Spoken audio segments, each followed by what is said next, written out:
Di hari pernikahan adik iparku, ibu mertuaku menampar wajahku 2 kali di depan 300 tamu. Ia melempar map berisi surat cerai ke atas meja dan menyuruhku menandatanganinya saat itu juga. Ia mengira aku hanya perempuan kampung yang tidak akan berani melawan. Ia tidak tahu satu hal. Surat yang ia sodorkan dengan penuh kemenangan itu disusun oleh tangan yang sama, yang selama 5 tahun ia suruh menyiapkan semua dokumen keluarga mereka. Malam itu, dengan satu tanda tangan, seluruh kerajaan keluarga Kusuma mulai runtuh dari dalam. Halo, sahabat cerita.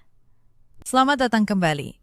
Duduklah yang nyaman. Siapkan teh hangat kalian, karena malam ini aku akan menceritakan bagaimana sebuah tamparan di panggung megah berbalas dengan keruntuhan yang begitu elegan, begitu tenang.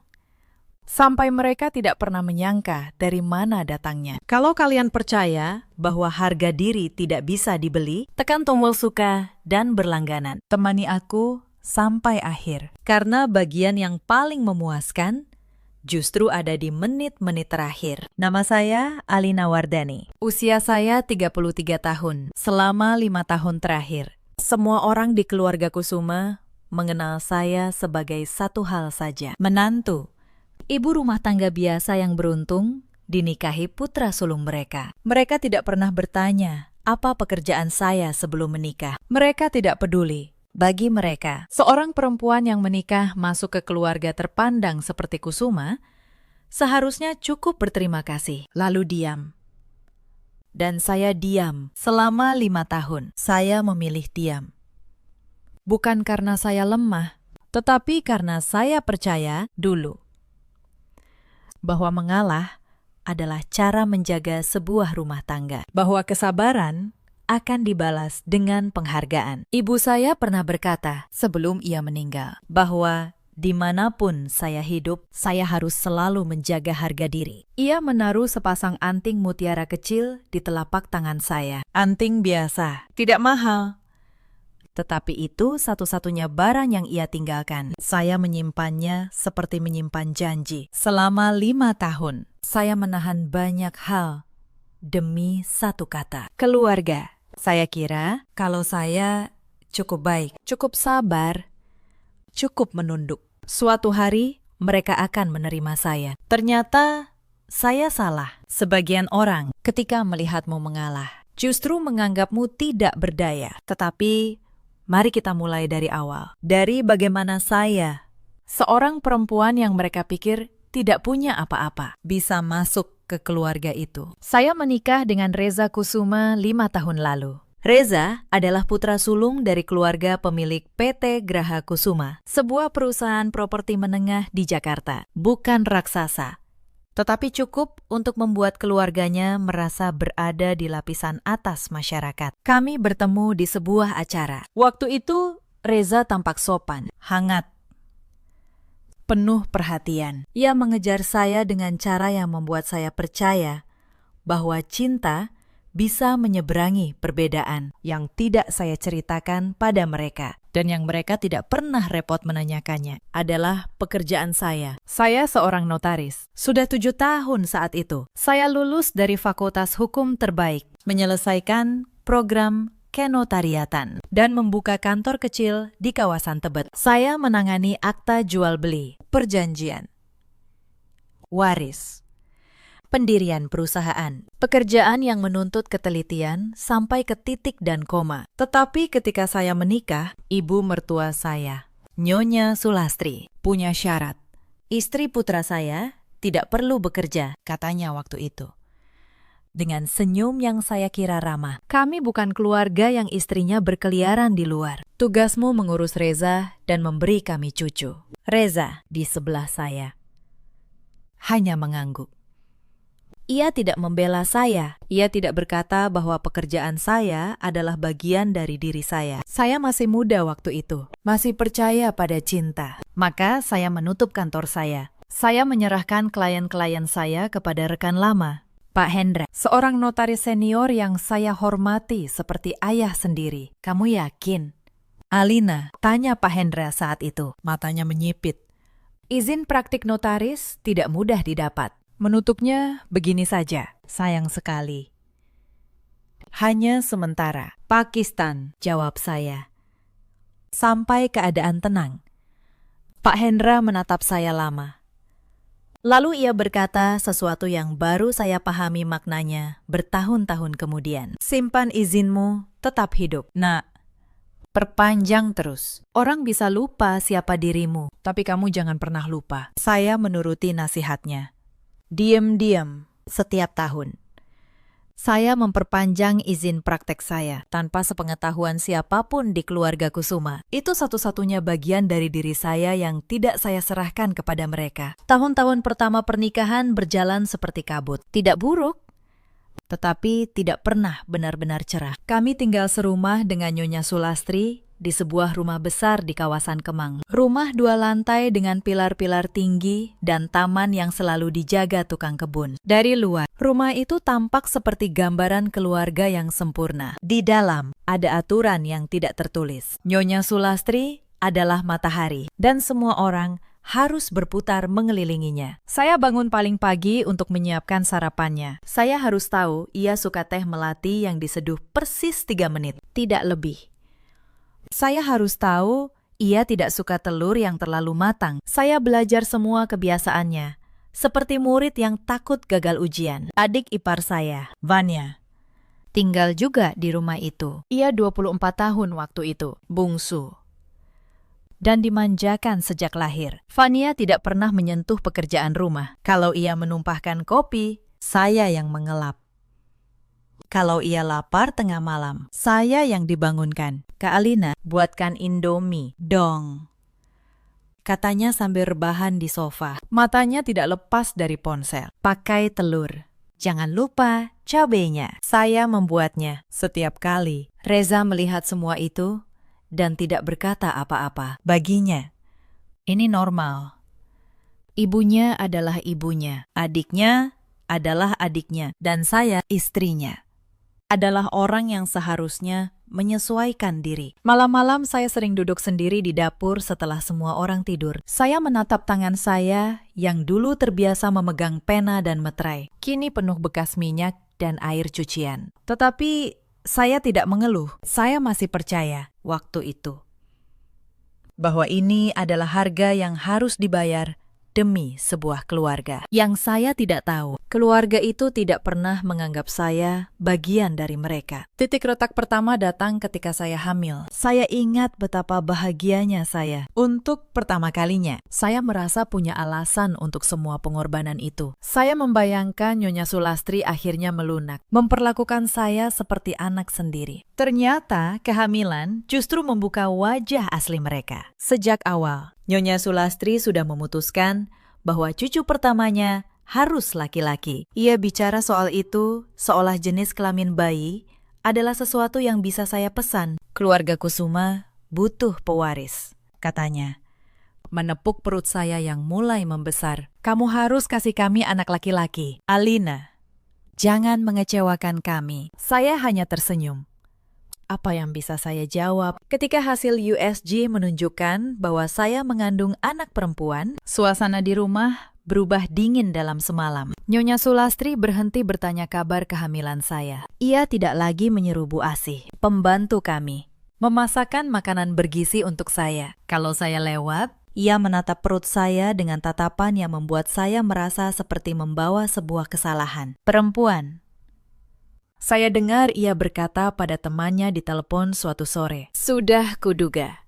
Menantu dari keluarga tidak jelas begitu. Mana bisa diharapkan? Saya berdiri di balik pintu. Tangan saya di perut. Bayi saya menendang pelan. Seolah ia mendengar dan ingin saya tahu ia ada di sana. Malam itu saya tidak marah. Saya hanya merasa dingin. Dingin yang perlahan menjalar dari dada ke ujung jari. Untuk pertama kalinya, dalam pernikahan itu, saya bertanya pada diri sendiri sebuah pertanyaan yang selama ini saya hindari. Apakah kesabaran saya selama ini dianggap sebagai kekuatan atau justru sebagai kelemahan yang bisa dimanfaatkan? Saya belum punya jawaban, tapi saya mulai memperhatikan. Dan seorang notaris, sahabat, terlatih untuk memperhatikan hal-hal kecil yang orang lain lewatkan. Persalinan saya adalah malam terburuk dalam hidup saya, dan juga malam ketika saya benar-benar melihat siapa mereka. Saya melahirkan di sebuah rumah sakit di Jakarta Selatan. Kontraksi sudah berjam-jam, tetapi pembukaan tidak maju. Bayi saya dalam posisi sulit. Dokter datang dengan wajah serius. "Bu Alina, kita harus operasi sesar," katanya. Detak jantung bayi menurun. Ini demi keselamatan ibu dan bayi. Tidak bisa ditunda. Saya mengangguk lemah. Rasa sakitnya sudah di luar kata-kata. Tetapi sebelum saya sempat menandatangani persetujuan, suara Nyonya Sulastri memecah ruangan. "Tidak boleh sesar," katanya tajam. "Anak perempuan di keluarga saya lahir normal semua. Sesar itu aib. Nanti orang mengira menantu saya manja." Dokter itu terkejut. "Bu, ini bukan soal manja, nyawa taruhannya." Saya bilang, "Tidak." Nyonya Sulastri mengangkat suaranya. "Suruh dia berjuang. Perempuan lain juga melahirkan normal. Kalau dia tidak kuat, itu urusan dia." Saya berbaring di sana. Tubuh saya gemetar. Keringat dingin membasahi seluruh punggung. Saya menoleh mencari Reza. Ia berdiri di sudut, menunduk, memegang ponselnya. Ia tidak berkata apa-apa. Suami saya, ayah dari anak yang sedang saya perjuangkan. Dan ia diam. "Reza," bisik saya. Suara saya hampir habis. "Tolong, bilang ke ibumu." Ia mengangkat wajahnya sebentar, lalu berkata pelan, "Ikuti saja kata ibu." "Alina, ibu lebih berpengalaman." Saya menutup mata. Dan di detik itu, sesuatu di dalam diri saya patah dengan sunyi. Untunglah dokter itu punya hati nurani. Ia mengabaikan Nyonya Sulastri, memanggil kepala jaga, dan membawa saya ke ruang operasi atas tanggung jawabnya sendiri. "Nyawa pasien lebih penting dari gengsi keluarga," katanya. Dan saya tidak akan pernah melupakan kalimat itu. Anak saya lahir dengan selamat. Perempuan mungil dengan tangis yang nyaring. Saya menamainya Keisha. Saat perawat meletakkannya di dada saya menangis. Bukan karena sakit, tetapi karena untuk pertama kalinya saya punya alasan yang lebih besar daripada rasa takut. Saya punya seseorang yang harus saya lindungi, yang mereka tidak tahu. Malam itu bukan mengakhiri kesabaran saya. Malam itu memulai perhitungan saya. 3 hari setelah operasi, saya pulang ke rumah Kemang dengan jahitan yang belum kering dan bayi di gendongan. Saya berharap, meski tipis, bahwa kehadiran Keisha akan mencairkan sesuatu. Bahwa seorang bayi, betapapun ia bukan laki-laki, tetaplah cucu. Saya salah lagi. Nyonya Sulastri bahkan tidak keluar dari kamarnya untuk melihat Keisha. Ketika akhirnya ia melihat cucunya, ia hanya menatap sebentar, lalu berkata, "Mirip kamu, sayang sekali." Malam-malam pertama dengan bayi adalah neraka. Keisha sering terbangun. Jahitan saya perih setiap kali saya bangun untuk menggendongnya. Bu Asih ingin membantu, tetapi Nyonya Sulastri melarangnya. "Biar dia sendiri yang urus," katanya. "Itu anaknya, bukan urusan kita." Suatu malam, sekitar pukul 2, saya sedang menyusui Keisha sambil menahan sakit. Tiba-tiba, saya mendengar pintu kamar saya dikunci dari luar. Saya terdiam. Saya coba membuka. Terkunci. "Bu," panggil saya pelan. Takut membangunkan Keisha. "Bu." Pintunya terkunci. Suara Nyonya Sulastri terdengar dari balik pintu. Datar dan dingin. "Bayimu berisik, mengganggu tidur seisi rumah. Kalian tidur di kamar itu saja. Jangan keluar-keluar. Nanti pagi baru kubuka." Saya berdiri di sana, di kamar yang gelap, dengan bayi 3 hari di lengan saya dan jahitan yang berdenyut. Terkunci di dalam rumah suami saya sendiri. Saya tidak menggedor pintu. Saya tidak menjerit.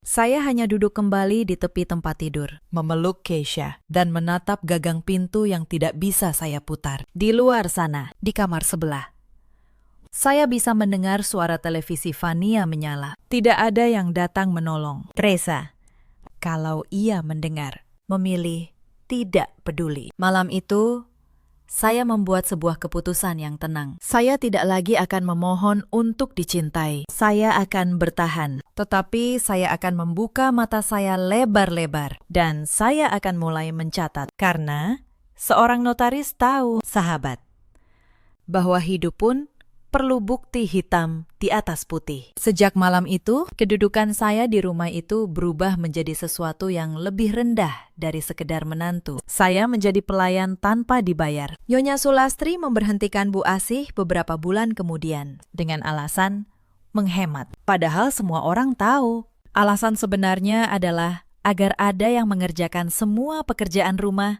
tanpa biaya. Dan orang itu adalah saya. Saya bangun sebelum subuh, mencuci, memasak, mengepel 2 lantai, menyetrika, mengurus Keisha, lalu menyiapkan makan malam. Kalau ada yang kurang beres, Nyonya Sulastri akan berdiri di dapur, tangannya bersedekap, dan mencela sampai saya merasa tidak berharga. Sambalnya terlalu asin. Kamu mau meracuni saya. Lantai ini masih ada debunya. Kamu ini dibesarkan di kandang, ya. Saya menelan semuanya. Setiap kata. Yang paling menyakitkan bukan pekerjaannya, tetapi aturan tentang meja makan. Di rumah itu ada satu meja makan besar dari kayu jati. Keluarga Kusuma makan di sana setiap malam. Nyonya Sulastri di kepala meja, Reza di kanannya, Fania di kirinya. Saya tidak diizinkan duduk di meja itu. Kamu makan di dapur saja, kata Nyonya Sulastri suatu malam. Ketika saya secara refleks menarik kursi. Meja ini untuk keluarga. Untuk keluarga, seolah saya yang memasak setiap hidangan di meja itu, bukan bagian dari keluarga. Maka saya makan di bangku kecil, di dapur belakang, sering dengan Keisha di pangkuan, mendengar tawa mereka dari ruang makan. Nasi saya sering sudah dingin, karena saya baru bisa makan setelah semua orang selesai. Suatu malam, Fania masuk ke dapur untuk mengambil air. Ia melihat saya makan di bangku itu dan tertawa kecil. Kak Alina kayak pembantu ya kalau begini, katanya. Bukan dengan kasihan, tetapi dengan geli. Untung dulu kakak dipungut sama keluarga kami. Kalau tidak, entah jadi apa. Saya menatapnya. Perempuan muda yang belum pernah bekerja sehari pun dalam hidupnya, yang tidak tahu apa-apa tentang dunia di luar rumah ini, sedang mengasihani saya. Saya tidak menjawab. Saya hanya melanjutkan suapan saya. Tetapi di dalam kepala saya, sesuatu bekerja.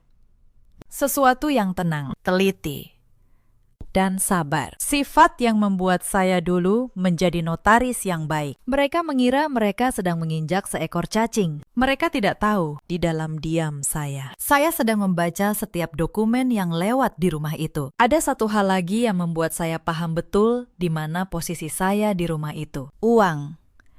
Setiap awal bulan, Nyonya Sulastri memberi uang belanja kepada Fania. Ia memberi amplop tebal untuk keperluan pribadi, tanpa ditanya untuk apa. Kepada saya, ia memberi uang belanja dapur yang dihitung sampai ke ribuan terakhir. Lalu meminta saya melaporkan setiap struk. Kamu ini pandai menghabiskan uang orang, katanya suatu kali. Memeriksa struk belanja saya dengan kacamata di ujung hidung. Bawang merah kok mahal begini? Kamu ambil untung, ya, dari uang belanja. Saya yang membeli bawang di pasar dengan harga termurah yang bisa saya temukan, hanya menunduk. Tidak. Bu, harganya memang sedang naik. Alasan. Desisnya. Melempar struk itu kembali ke meja. Besok saya sendiri yang tentukan kamu boleh beli apa. Sejak itu, saya harus meminta izin untuk membeli sekilo beras. Perempuan yang dulu mengelola keuangan kantornya sendiri, kini harus melapor untuk membeli telur. Saya menyimpan setiap struk itu, bukan karena disuruh, tetapi karena saya tahu suatu hari. Catatan tentang bagaimana saya membiayai rumah ini dengan tangan terikat akan berguna. Malam-malam, saya menuliskan semuanya dalam sebuah buku kecil. Tanggal, kejadian, kata-kata yang mereka ucapkan. Seorang notaris tahu, kesaksian yang paling kuat adalah yang dicatat saat kejadian, bukan yang diingat-ingat kemudian. Buku kecil itu kelak menjadi salah satu hal yang membuat mereka tidak bisa berkutik. Kalian mungkin bertanya, mengapa saya bertahan? Mengapa saya tidak pergi saja? Jawabannya ada dua. Yang pertama adalah Keisha. Saya tahu kalau saya pergi begitu saja tanpa persiapan. Mereka punya cukup uang dan pengacara untuk merebut hak asuhnya dari saya. Saya tidak akan membiarkan itu terjadi. Tidak akan pernah. Yang kedua, dan ini yang mereka tidak pernah duga, adalah karena saya mulai melihat sesuatu. Sebagai istri yang tinggal serumah, saya sering diminta melakukan hal-hal remeh yang tidak ada yang mau melakukannya, termasuk mengurus dokumen. Alina, tolong susunkan berkas ini. Kamu kan rapi, kata Reza suatu hari, melempar setumpuk map ke meja. Ia bahkan tidak tahu bahwa menyusun dokumen adalah keahlian saya. Sejak itu, tanpa mereka sadari, saya menjadi orang yang menangani hampir semua urusan kertas keluarga Kusuma. Surat-surat rumah, akta perusahaan, perjanjian kredit, sertifikat tanah, bahkan surat wasiat lama almarhum ayah Reza. Mereka menyerahkan semua itu pada saya karena mereka pikir saya terlalu bodoh untuk mengerti dan terlalu penurut untuk berkhianat. Tetapi saya mengerti setiap kata, dan yang saya baca membuat bulu kuduk saya berdiri. Perusahaan keluarga Kusuma, PT Graha Kusuma, tidak sekokoh yang mereka pamerkan. Utangnya menumpuk. Beberapa sertifikat tanah yang mereka banggakan ternyata sedang dijaminkan ke bank. Dan yang paling menarik, ada sejumlah aset yang status hukumnya kacau. Akibat pengurusan yang ceroboh bertahun-tahun, termasuk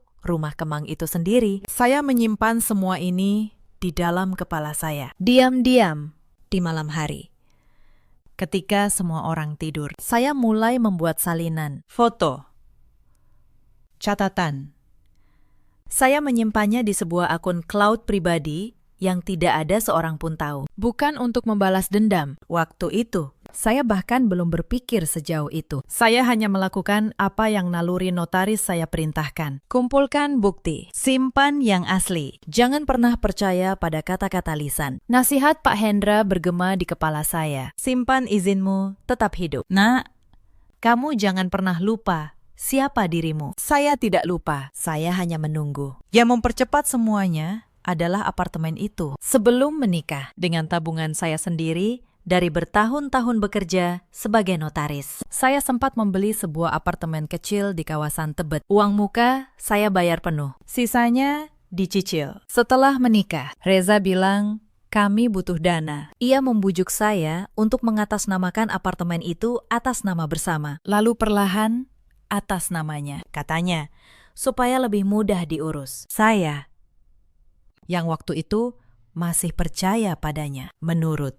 Tetapi cicilannya hingga bertahun-tahun. Tetap saya bayar diam-diam dari sisa tabungan pribadi saya. Setiap lembar buktinya saya simpan. Bukan karena saya curiga, hanya karena naluri seorang notaris tidak pernah benar-benar padam. Saya kira itu tetap milik saya. Tempat saya berlindung suatu hari, kalau semuanya runtuh. Suatu sore, saya tidak sengaja mendengar Nyonya Sulastri dan Reza bicara di ruang kerja. Apartemen Tebet itu jual saja, kata Nyonya Sulastri. Atau gadaikan, kita butuh uang untuk pesta pernikahan Fania. Toh sudah atas nama kamu, Reza. Alina tidak akan tahu apa-apa. Tapi, Bu, itu. Dia tidak akan berani protes. Potong Nyonya Sulastri. Perempuan seperti dia mana ngerti soal begituan. Sudah, urus saja. Saya berdiri di lorong. Jantung saya berdegup keras. Bukan karena kaget mereka jahat. Saya sudah tahu itu. Tetapi karena mereka begitu yakin saya bodoh, mereka akan menjual satu-satunya aset yang saya bangun dengan tangan saya sendiri untuk membiayai pesta pernikahan anak yang memanggil saya pembantu, dan mereka melakukannya dengan santai. Karena mereka yakin saya tidak akan pernah mengerti. Malam itu, saya tidak tidur. Saya membuka laptop lama saya. Saya periksa kembali seluruh dokumen apartemen itu, dan saya menemukan sesuatu. Dalam proses pengalihan nama dulu, ada satu cacat prosedur. Sebuah akta yang tidak pernah disahkan dengan benar, karena diurus oleh notaris kenalan keluarga Kusuma yang ceroboh. Secara hukum, Kepemilikan apartemen itu masih bisa diperdebatkan. Dan bukti pembayaran cicilan yang selama ini saya simpan setiap lembarnya mengarah pada satu nama. Nama saya. Saya menutup laptop. Saya menatap kegelapan di luar jendela. Untuk pertama kalinya dalam 5 tahun, saya tersenyum. Mereka mengira mereka memegang semua kartu. Mereka lupa siapa yang selama ini menyusun kartu-kartu itu. Beberapa minggu kemudian, retakan terakhir muncul. Dan retakan ini datang dalam bentuk seorang perempuan. Namanya Siska. Ia adalah rekan bisnis Reza, katanya. Perempuan muda, cantik. Dengan cara berpakaian yang mahal. Saya bukan istri yang bodoh. Saya melihat cara Reza tersenyum ketika namanya muncul di ponsel. Saya mencium parfum yang bukan milik saya di kerah kemejanya. Saya memperhatikan bagaimana ia mulai pulang larut dengan alasan yang semakin tipis. Suatu malam, ponsel Reza tertinggal di meja. Sebuah pesan masuk. Saya melihatnya bukan karena saya mengintip, tetapi karena layarnya menyala tepat di depan mata saya. Isinya tidak perlu saya ceritakan detailnya, tetapi cukup untuk membuat saya paham bahwa suami saya sudah lama tidak setia. Saya menghadap Nyonya Sulastri keesokan harinya. Saya pikir betapapun ia membenci saya. Sebagai seorang ibu, ia akan menegur anaknya soal perselingkuhan. Saya salah untuk kesekian kalinya. Ya wajar, kata Nyonya Sulastri, tanpa mengangkat wajahnya dari koran. Laki-laki sukses memang begitu. Kalau kamu bisa memberi dia anak laki-laki dan mengurus dirimu supaya tetap menarik, mungkin dia tidak cari yang lain. Salahmu sendiri. Saya berdiri di sana, mendengar seorang ibu membela perselingkuhan anaknya dengan menyalahkan korbannya. Lagi pula, lanjut Nyonya Sulastri, akhirnya menatap saya, matanya dingin.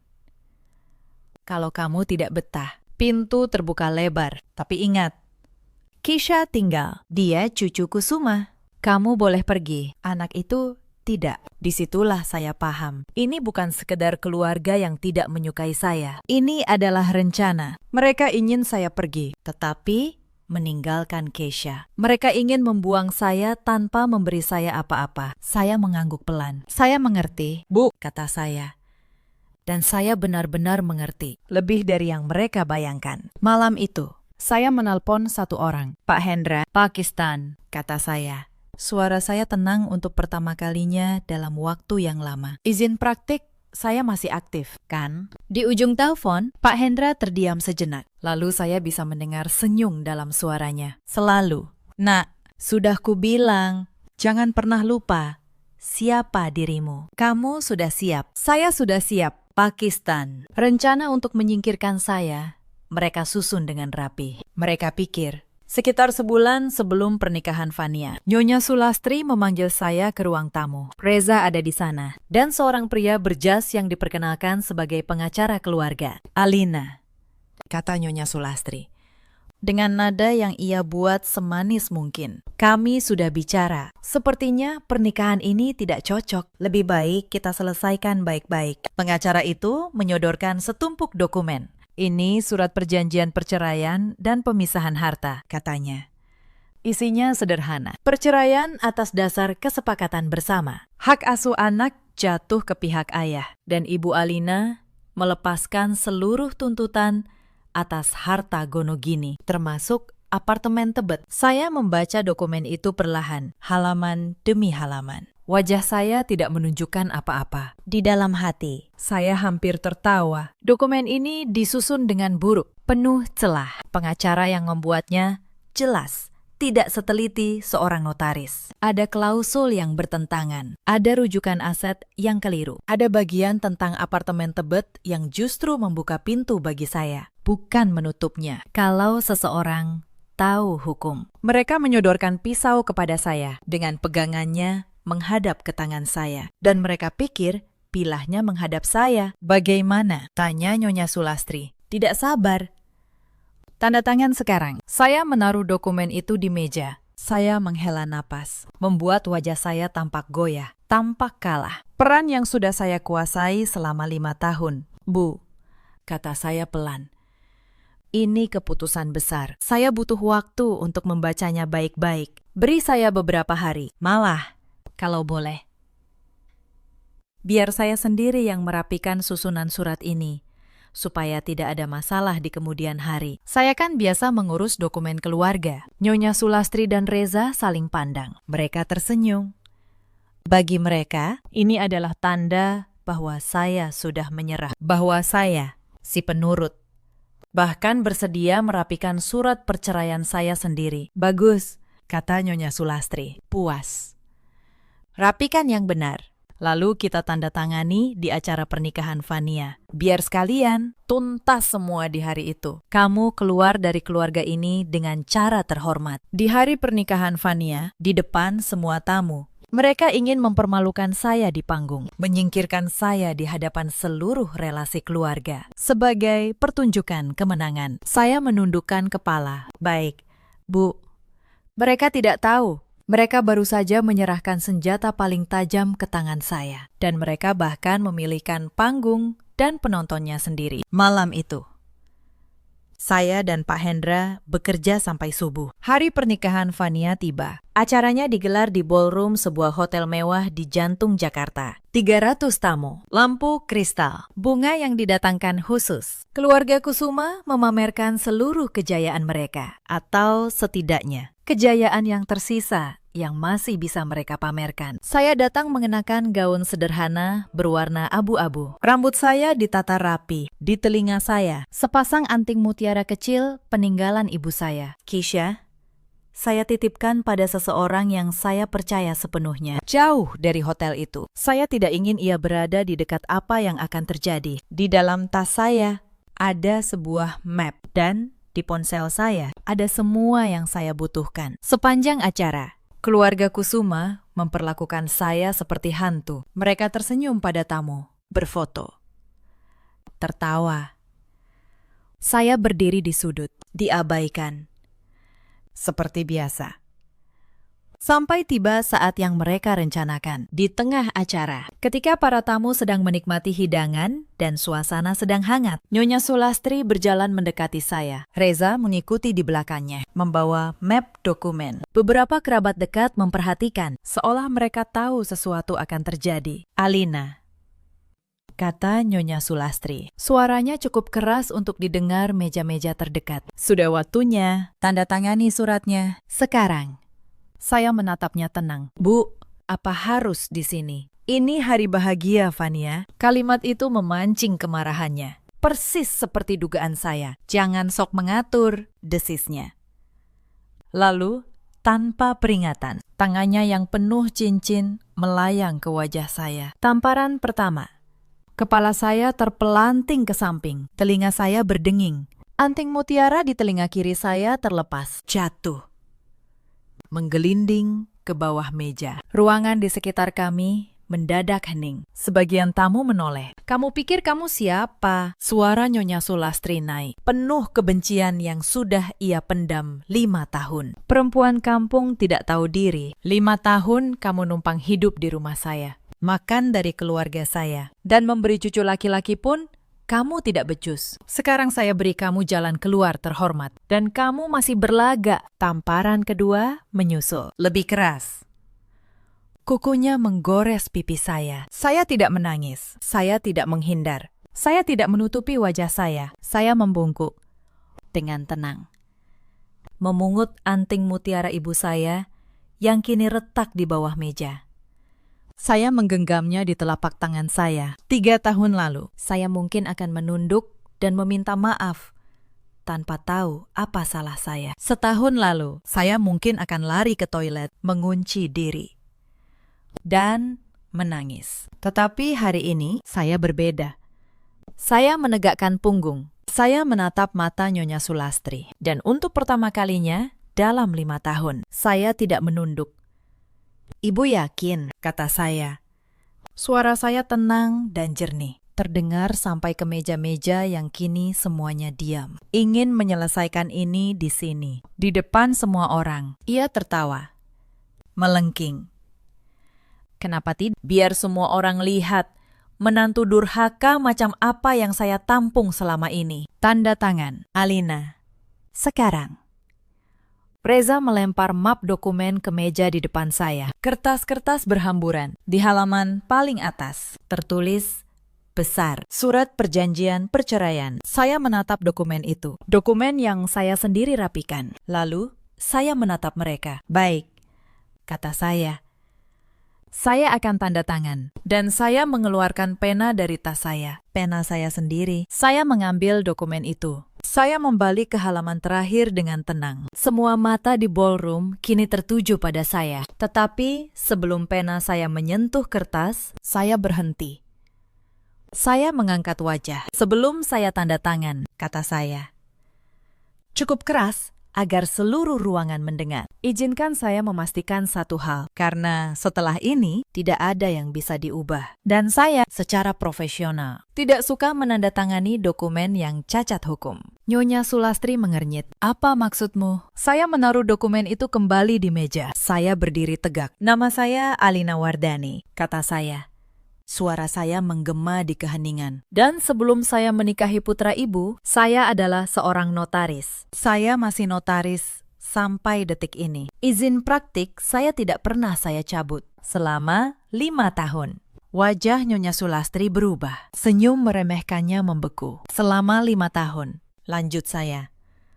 Ibu dan keluarga ini menyuruh saya mengurus setiap dokumen. Akta rumah, sertifikat tanah, perjanjian kredit perusahaan. Kalian pikir saya terlalu bodoh untuk mengerti. Padahal saya mengerti setiap huruf. Saya melihat Reza mulai pucat. Ia mulai paham.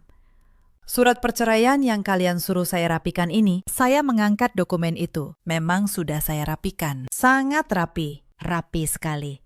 Sampai setiap celah hukum yang menguntungkan saya biarkan tetap di sana. Kalau saya tanda tangan sekarang, secara hukum, apartemen Tebet kembali sepenuhnya menjadi milik saya. Karena pengalihan namanya dulu cacat prosedur dan tidak pernah sah. Bukti cicilannya saya simpan semua atas nama saya. Bisik-bisik mulai menjalar di antara para tamu. Tapi itu hal kecil, kata saya.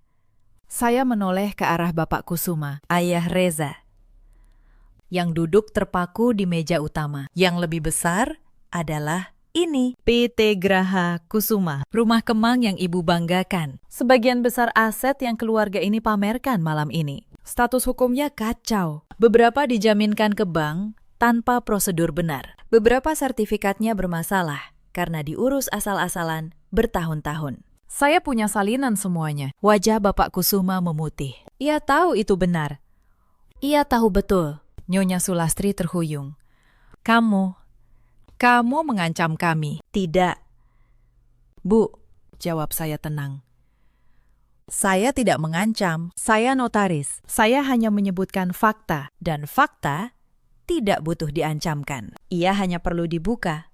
Saya mengeluarkan ponsel saya, meletakkannya di meja. Semua dokumen yang saya sebutkan ada di sini. Sudah saya salin ke tempat yang aman. Kalau ada apa-apa dengan saya atau anak saya, semuanya akan sampai ke pihak yang berwenang secara otomatis. Bank, pajak, dan pengadilan akan sangat tertarik. Ballroom yang tadinya megah, kini terasa seperti ruang sidang. Dan soal hak asuh, Keisha, saya menatap Reza langsung. Kalian pikir bisa merebutnya dari saya? Reza, kamu punya bukti perselingkuhan yang saya simpan rapi. Kamu punya catatan bahwa kamu tidak pernah membiayai anakmu sendiri. Karena selama ini, saya yang membayar semuanya dari tabungan saya. Di pengadilan manapun, seorang ayah yang berselingkuh tidak akan menang melawan seorang ibu yang punya profesi, penghasilan, dan bukti. Apalagi jika ada catatan bahwa neneknya pernah mengunci ibu menyusui di dalam kamar. Hakim mana yang akan berpihak pada kalian? Reza membuka mulut. Tetapi tidak ada suara yang keluar. Saya sudah menghubungi seorang rekan. Lanjut saya. Notaris senior, Pak Hendra, dan seorang pengacara yang baik. Berkas gugatan hak asuh sudah siap. Berkas laporan soal aset perusahaan juga sudah siap. Saya hanya menunggu satu hal untuk memutuskan apakah semua itu perlu saya kirim atau tidak. Saya berhenti. Saya menatap keluarga yang selama 5 tahun memperlakukan saya lebih rendah dari pembantu. Yaitu, bagaimana kalian memperlakukan saya malam ini? di depan semua orang ini. Keheningan itu terasa seperti beban ribuan kilo. Lalu, dari meja utama, Bapak Kusuma berdiri. Pria tua itu yang selama ini membiarkan istrinya mengatur segalanya, berjalan mendekat dengan langkah gemetar. Ia tahu, lebih dari siapapun di ruangan itu, bahwa yang saya katakan bukan gertakan. Bahwa perusahaannya benar-benar berdiri di atas fondasi kertas yang retak. Dan perempuan yang mereka hina inilah satu-satunya yang tahu persis di mana retakannya. Alina, katanya. Suaranya serak. Kita bisa bicara baik-baik. Ini salah paham. Tidak ada salah paham. Pakistan, jawab saya. Selama 5 tahun, semuanya sangat jelas. Ibu tahu persis apa yang ia lakukan setiap kali ia mengunci saya, menampar saya, menyuruh saya makan di dapur. Tidak ada yang salah paham. Yang ada hanyalah orang-orang yang mengira kekejaman tidak akan pernah berbalas. Nyonya Sulastri, yang tangannya masih terangkat dari tamparan tadi, kini gemetar. Wajahnya yang tebal dengan riasan tidak lagi bisa menyembunyikan ketakutan. Kamu tidak akan berani menghancurkan keluarga ini, katanya. Tetapi suaranya sudah kehilangan kekuatannya. Saya menatapnya lama. Dan pada saat itu, saya sadar sesuatu. Saya bisa, kalau saya mau, malam ini juga. Saya bisa mengirim setiap dokumen itu. Saya bisa membuat PT Graha Kusuma runtuh dalam hitungan minggu. Saya bisa menyeret nama keluarga ini ke lumpur di depan seluruh relasi mereka. Persis seperti yang mereka lakukan pada saya. Saya punya kekuatan itu di ujung jari saya. Tetapi saya menatap anting mutiara yang retak di telapak tangan saya. Saya teringat ibu saya. Jaga harga dirimu, dimanapun kamu hidup. Menjaga harga diri. Saya sadari malam itu. Bukan berarti menjadi sekejam orang yang menyakiti saya. Kalau saya menghancurkan mereka dengan kebencian, saya hanya akan menjadi versi lain dari Nyonya Sulastri. Saya tidak mau menjadi seperti dia. Saya tidak akan menghancurkan siapapun. Bu, kata saya akhirnya, suara saya pelan. Tetapi setiap orang mendengarnya. Bukan karena saya tidak bisa, tetapi karena saya tidak mau menjadi seperti ibu. Saya mengambil surat perceraian dari meja. Saya menandatanganinya. Bukan versi yang mereka kira. Versi yang saya rapikan sendiri, yang membuat saya keluar dari pernikahan ini dengan hak saya utuh. Apartemen saya kembali. Anak saya ikut saya. Tidak ada 1 rupiah pun dari keluarga ini yang saya minta. Perceraian ini sah, kata saya. Meletakkan pena. Saya tidak menuntut harta kalian. Saya tidak butuh.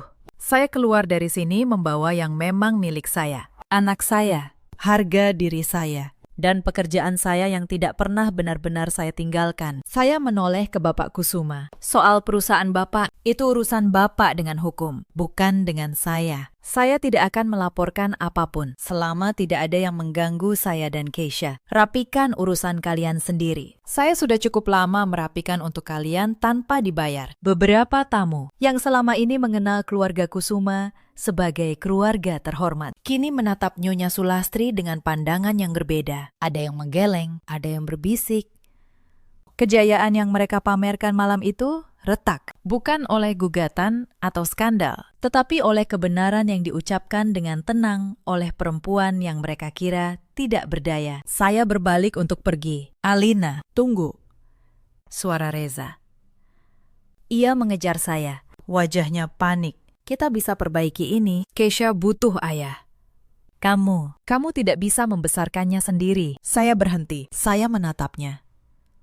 Pria yang dulu saya cintai, yang berdiri diam ketika ibunya menyuruh dokter membiarkan saya mati di meja persalinan. Keisha punya ayah, kata saya.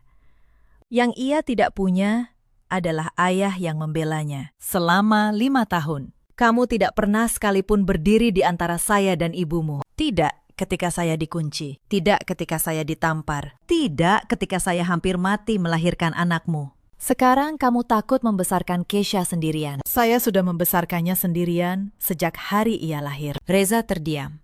Tidak ada yang bisa ia katakan. Karena setiap kata saya adalah kebenaran yang tidak bisa ia bantah.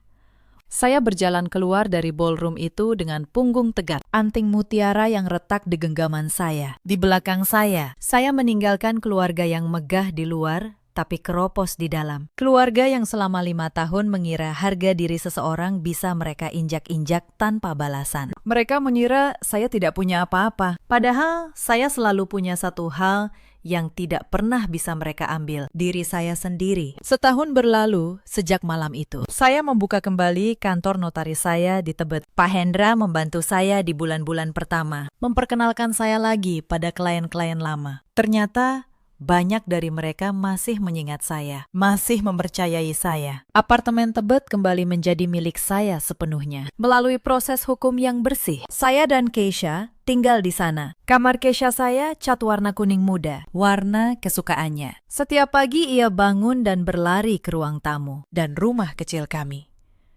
Meski sederhana, penuh dengan sesuatu yang tidak pernah ada di rumah besar Kemang. Ketenangan. Saya dengar kabar tentang keluarga Kusuma dari waktu ke waktu. PT Graha Kusuma akhirnya benar-benar goyah. Bukan karena saya tidak pernah mengirim satu dokumen pun. Perusahaan itu runtuh oleh beban yang mereka bangun sendiri. Utang yang menumpuk, aset yang bermasalah, pengelolaan yang ceroboh selama bertahun-tahun. Rumah Kemang akhirnya dijual untuk menutup sebagian utang. Kejatuhan mereka adalah hasil dari tangan mereka sendiri, bukan tangan saya.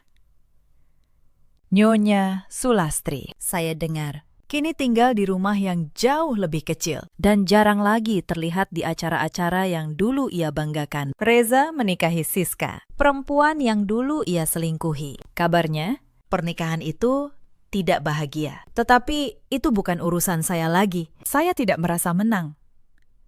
Kemenangan bukan kata yang tepat. Yang saya rasakan adalah lega. Lega karena akhirnya saya berhenti memohon untuk dicintai oleh orang-orang yang tidak akan pernah mencintai saya. Lega, karena saya berhenti mengira bahwa diam adalah kebaikan. Ketika sebenarnya diam hanya membuat kekejaman merasa aman. Suatu sore, Keisha duduk di pangkuan saya sambil memegang sepasang anting mutiara yang retak itu. Saya sudah memperbaikinya sebisa mungkin, tetapi retakannya masih terlihat. Ini punya siapa, Bu?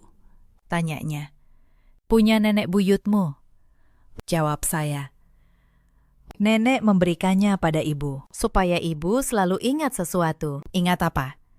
Saya mencium keningnya, bahwa harga diri kita tidak dijual. Nak, siapapun boleh mencoba mengambilnya, tapi selama kita tidak menyerahkannya sendiri, tidak ada yang bisa merebutnya. Keisha mengangguk, meski saya tahu ia belum sepenuhnya paham. Suatu hari nanti, ia akan mengerti. Saya belajar banyak dari 5 tahun itu. Saya belajar bahwa kesabaran bukanlah kelemahan. Selama kita tahu kapan harus berhenti diam. Diam yang membuat kita bertahan hidup adalah kekuatan. Diam yang membuat kita kehilangan diri sendiri adalah racun. Saya belajar bahwa keadilan tidak selalu datang dari balas dendam. Kadang keadilan datang begitu saja, ketika kita berani berhenti menerima yang salah dan membiarkan kesalahan orang lain menanggung akibatnya sendiri. Dan saya belajar bahwa harga diri seorang perempuan tidak diukur dari apakah ia bisa memberi cucu laki-laki, atau dari keluarga mana ia berasal, atau berapa banyak yang bisa ia tahan. Harga diri diukur dari saat ia memutuskan bahwa ia layak diperlakukan sebagai manusia dan berdiri.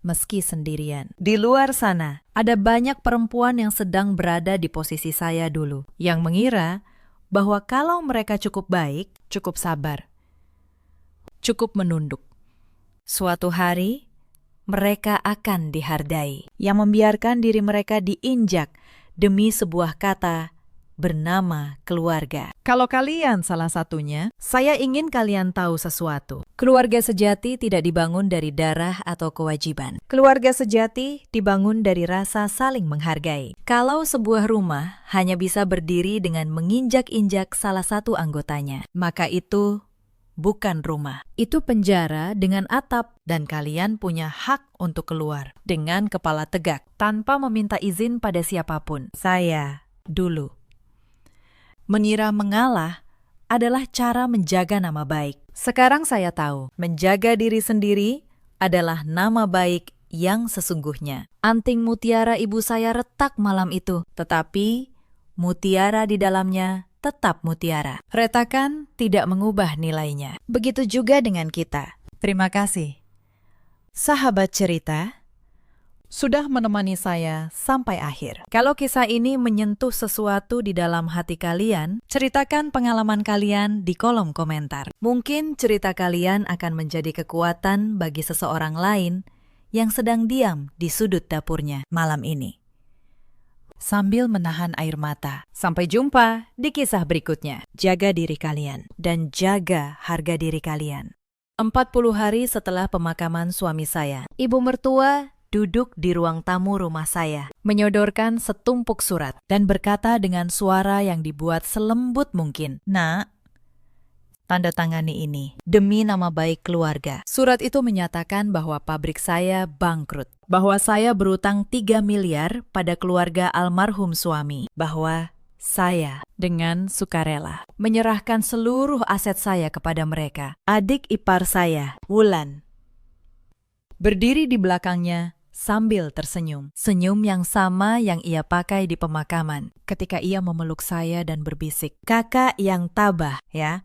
Mereka pikir saya perempuan yang baru saja kehilangan segalanya. Perempuan patah yang akan menandatangani apa saja asal diberi rasa aman. Mereka tidak tahu satu hal. Ayah saya sebelum meninggal 5 tahun lalu sudah menitipkan sesuatu pada seorang notaris tua di kota kecil. Sesuatu yang membuat semua tanda tangan palsu mereka tidak berarti apa-apa. Malam itu saya ambil pena, saya tersenyum, dan saya mulai menghitung satu persatu. Berapa hari lagi tersisa sebelum seluruh rencana mereka runtuh di atas kepala mereka sendiri. Halo, sahabat.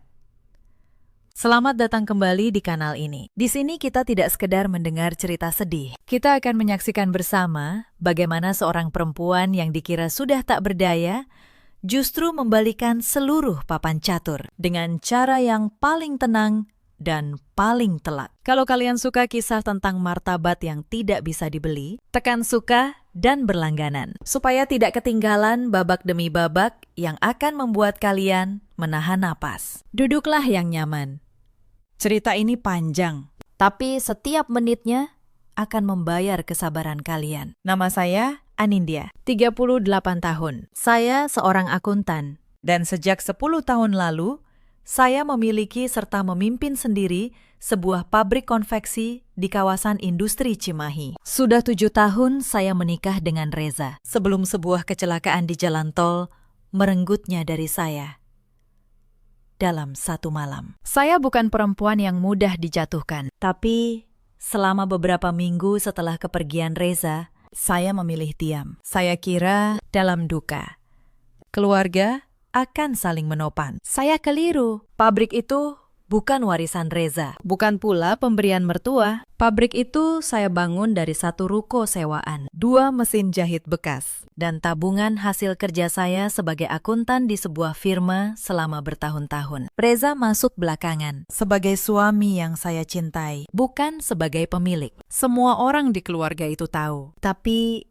setelah Reza tiada, mereka memutuskan untuk berpura-pura lupa. Reza dan saya menikah tanpa restu penuh dari ibunya, Bu Sukesi, ibu mertua saya. Sejak awal menganggap saya perempuan yang terlalu sibuk dengan uangnya sendiri. Ia lebih menyukai menantu yang menunduk, yang menyerahkan gaji, yang tidak punya suara. Saya bukan menantu seperti itu. Selama 7 tahun, saya menahan banyak hal. Sindiran di meja makan, perbandingan dengan istri-istri sepupu Reza, pertanyaan yang diulang setiap lebaran, kapan berhenti kerja?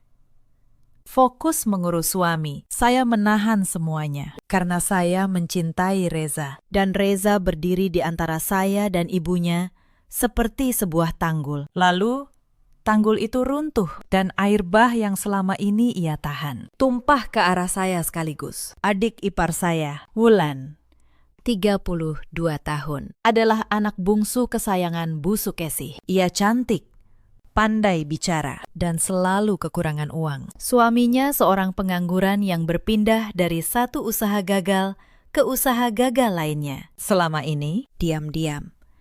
Reza sering menutupi kebutuhan mereka. Saya tahu, dan saya tidak pernah mempersoalkannya. Itu keluarga suami saya.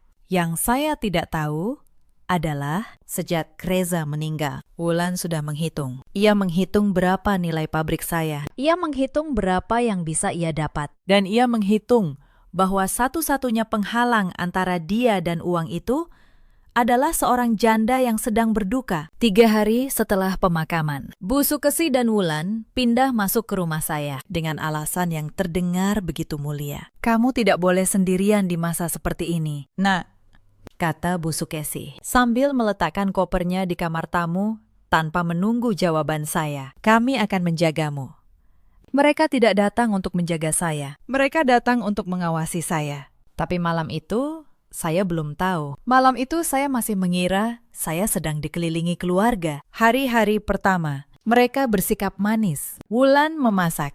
Bu Sukesi merapikan foto-foto Reza di ruang tengah. Mereka bicara pelan, bergerak hati-hati, seolah rumah ini rumah orang sakit. Dan dalam arti tertentu, memang benar, saya sedang sakit. Sakit yang tidak terlihat. Suatu sore, Bu Sukesi duduk di samping saya sambil mengupas apel. Nah, katanya, kamu tahu, kan? Reza itu banyak meninggalkan urusan yang belum selesai. Saya menoleh. Urusan apa, Bu? Ia tersenyum tipis. Utang. Nak, laki-laki memang begitu. Di luar terlihat gagah, di dalam banyak yang ditutupi. Ia menyodorkan sepotong apel ke arah saya. Untung ada ibu. Ibu akan bantu kamu membereskan semuanya. Kamu tenang saja. Saya menerima apel itu, tapi saya tidak memakannya. Ada sesuatu dalam nada suaranya yang membuat saya waspada. Reza bukan tipe orang yang berutang diam-diam. Kami mengelola keuangan bersama. Saya seorang akuntan. Kalau ada utang, saya akan menjadi orang pertama yang tahu. Malam itu, untuk pertama kalinya sejak pemakaman, saya tidak menangis. Saya berbaring menatap langit-langit, dan saya merasakan sesuatu yang dingin merayap di dada saya. Bukan duka, kecurigaan. Mereka belum tahu, tapi mulai malam itu, saya berhenti menjadi janda yang berduka. Saya mulai menjadi akuntan lagi. Keesokan paginya, saya bangun lebih awal dari biasanya. Rumah masih sunyi. Saya turun ke ruang kerja saya di lantai bawah, tempat saya biasa menyimpan dokumen. Saya ingin memeriksa laci arsip, memastikan sertifikat pabrik, akta, dan buku rekening masih di tempatnya. Laci itu terkunci, seperti seharusnya. Tapi ketika saya membukanya, map berisi sertifikat asli pabrik tidak ada di sana. Yang tersisa hanya fotokopi. Saya berdiri diam cukup lama. Jantung saya berdegup, tapi wajah saya tidak berubah. Saya menutup laci itu perlahan. Saya tidak akan bertanya. Belum. Orang yang menunjukkan bahwa ia tahu terlalu cepat akan kehilangan satu-satunya keuntungan yang ia punya. Saya kembali ke atas, membuat teh, dan tersenyum kepada Wulan yang baru bangun. Tidur nyenyak. Dik, nyenyak. Kak, jawabnya sambil menguap. Lalu matanya, hanya sepersekian detik, melirik ke arah tangga menuju ruang kerja saya. Sekilas saja. Tapi saya melihatnya. Mereka mengira saya tidak melihat apa-apa. Itulah kesalahan pertama mereka. Seminggu berlalu. Tekanan mulai datang, perlahan. Seperti air yang naik setapak demi setapak. Mulanya hanya kalimat. Nak, pabrik itu berat kalau diurus sendirian. Kamu perempuan. Baru saja kehilangan suami. Serahkan saja pada yang lebih paham. Bu Sukesi mengucapkannya sambil menyeduh kopi, seolah membicarakan cuaca. Saya menjawab, tenang, saya yang mendirikannya. Bu, saya paham betul. Ia terdiam sejenak, lalu tersenyum. Iya. Ibu cuma khawatir. 2 hari kemudian, Wulan yang bicara. Ia duduk di tepi ranjang saya, memegang tangan saya dengan wajah penuh kepedihan. Kak, aku nggak enak ngomong ini. Tapi Mas Reza sebelum meninggal, dia pinjam uang ke ibu. Banyak. Kak, buat modal pabrik dulu. Ibu nggak pernah cerita ke kakak, karena nggak enak. Tapi sekarang ibu lagi susah. Kasihan. Kak, Saya menatap wajahnya lama, wajah yang saya kenal 7 tahun, wajah yang pernah saya belikan tas ketika ia menikah, yang pernah saya pinjami uang ketika suaminya bangkrut pertama kali. Dan sekarang wajah itu sedang berbohong kepada saya, dengan air mata yang nyaris sempurna. "Berapa?" tanya saya pelan. 3 miliar. Jawabnya cepat, terlalu cepat. Seperti angka yang sudah lama ia latih di depan cermin. Saya tidak marah. Saya hanya merasa dingin. Dingin yang aneh, tenang, jernih. Di saat itu, saya mengerti sesuatu yang seharusnya sudah saya sadari dari awal. Bagi mereka, kesedihan saya bukan sesuatu untuk dihibur. Kesedihan saya adalah pintu yang terbuka. Dan mereka sudah berbaris masuk. Saya mengangguk pelan. "Nanti kita bicarakan, ya. Dik, kakak masih lelah." Wulan tersenyum lega dan keluar. Ia mengira saya sudah goyah. Ia tidak tahu, di dalam kepala saya, sebuah mesin yang lama saya matikan baru saja menyala kembali. Mesin yang menghitung, mencatat, dan menyusun bukti. Karena untuk memancing tikus keluar dari lubangnya, kadang kita memang harus berpura-pura menaruh keju di tempat yang mereka mau. Tapi rupanya mereka tidak mau menunggu keju saya. Mereka memutuskan untuk mengambil sendiri. 2 malam kemudian, saya terbangun karena mendengar suara di lantai bawah. Pukul 2 dini hari. Saya turun perlahan, tanpa menyalakan lampu, dan berhenti di anak tangga terakhir. Wulan ada di ruang kerja saya. Lampu ponselnya menyorot ke arah laci arsip. Ia sedang mencari sesuatu, membolak-balik map, memotret dokumen satu persatu. Saya berdiri di kegelapan, menahan napas, dan menyaksikan adik ipar saya menggeledah rumah saya seperti pencuri di rumahnya sendiri. Saya bisa saja menyalakan lampu, saya bisa saja berteriak, membuat keributan, mempermalukannya. Tapi saya tidak, saya hanya berdiri, mengamati, dan mengingat.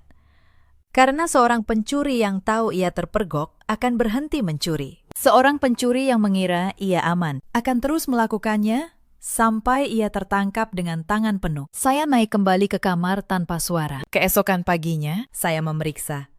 Beberapa dokumen keuangan lama telah difoto. Mereka sedang menyusun sesuatu. Mereka butuh angka, butuh format, butuh apapun yang bisa mereka pelintir menjadi bukti utang. Mereka mengira mereka sedang mengumpulkan senjata. Mereka tidak sadar setiap foto yang mereka ambil malam itu adalah jejak yang kelak akan menunjuk kembali ke arah mereka. Lalu datang serangan yang paling licik. Serangan yang tidak menyasar pabrik saya, tapi menyasar kewarasan saya. Akhir pekan itu, Bu Sukesi mengundang seluruh kerabat besar ke rumah. Katanya untuk tahlilan Reza yang ke-40 hari. Rumah penuh, paman, bibi, sepupu-sepupu yang jarang saya temui. Dan di tengah kerumunan itu, Bu Sukesi memainkan perannya dengan sempurna. "Kasihan Anindya," katanya lirih pada para tamu. Cukup keras agar saya dengar. Sejak Reza pergi, dia jadi sering lupa. Kadang bicara sendiri. Kemarin dia sampai menuduh Wulan mencuri. Padahal Wulan cuma membereskan lemari. Ibu takut dia depresi berat. Mungkin sudah tidak sanggup lagi mengurus apa-apa. Para tamu menoleh ke arah saya dengan tatapan iba bercampur cemas. Seorang bibi menghampiri, menepuk tangan saya. "Yang sabar, ya. Nak, kalau berat, serahkan saja urusan pabrik ke ibu dan Wulan. Kamu istirahat." Saya mengerti apa yang sedang terjadi. Ini bukan sekedar gosip. Ini fondasi. Mereka sedang membangun cerita. Di depan banyak saksi bahwa saya perempuan yang tidak waras, tidak stabil, tidak layak memegang keputusan. Supaya kelak ketika saya menandatangani surat penyerahan aset atau ketika saya menolak dan melawan, semua orang akan berkata, "Oh, Anindya memang sudah tidak beres sejak suaminya meninggal." Darah saya mendidih, tapi wajah saya tetap tenang.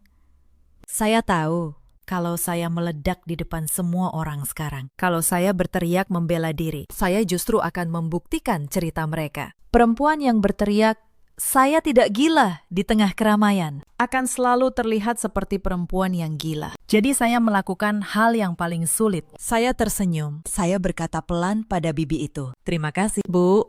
Saya memang sedang lelah. Doakan saya." ya. Saya membiarkan mereka mengira mereka menang sekali lagi. Tapi malam itu di kamar, saya mencatat setiap nama tamu yang hadir karena kelak orang-orang yang hari ini menjadi saksi atas kegilaan saya akan menjadi saksi atas sesuatu yang jauh berbeda. Mereka mengira mereka sedang mengubur reputasi saya di depan seluruh keluarga. Mereka tidak tahu. Mereka baru saja mengumpulkan penonton untuk pembongkaran yang akan mereka sesali seumur hidup. Keesokan harinya, tekanan berubah wujud lagi. Kali ini menjadi kebaikan yang mencekik. Bu Sukesi mulai mengurus segala hal untuk saya. Apakah saya meminta atau tidak? Ia memutuskan menu makan saya. Ia memutuskan kapan saya boleh keluar. Ia bahkan mulai menerima telepon dari pabrik atas nama saya. Karena Anindya sedang tidak enak badan. Perlahan, di mata dunia luar, ia menempatkan dirinya sebagai wali saya, sebagai orang yang berbicara untuk saya. Suatu sore, saya mendengar ia menelepon salah satu klien ekspor terbesar pabrik. Dengan suara manis, ia berkata, "Pakistan, mohon maaf.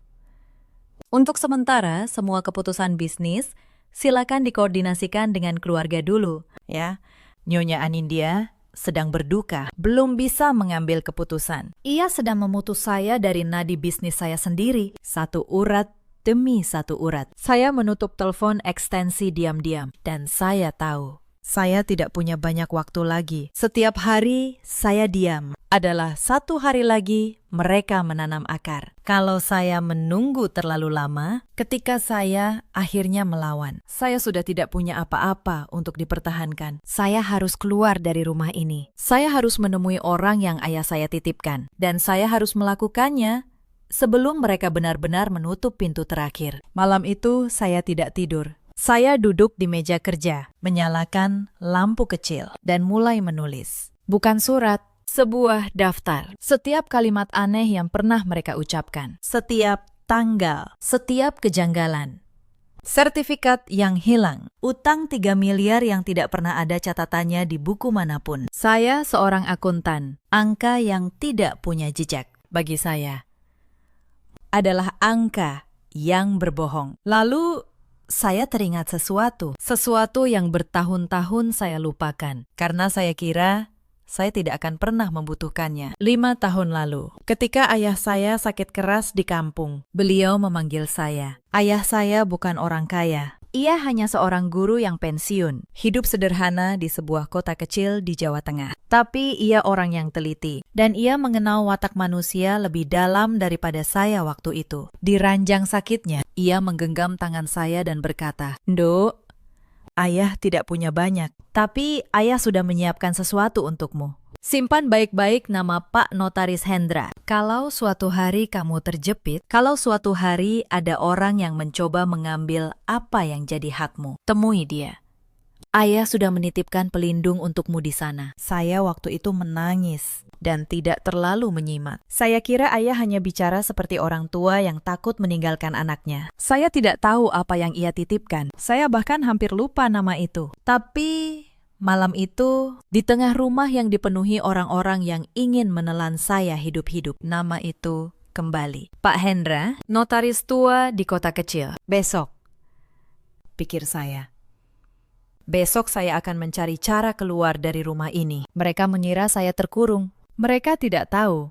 Ayah saya sudah menyiapkan sebuah kunci. Jauh sebelum mereka menyiapkan sangkarnya. Keluar dari rumah ternyata lebih sulit dari yang saya kira. Sejak minggu kedua, saya nyaris tidak pernah sendirian. Kemanapun saya pergi, selalu ada Wulan atau Bu Sukesi yang kebetulan ingin ikut. Kasihan kakak kalau menyetir sendiri, masih sedih.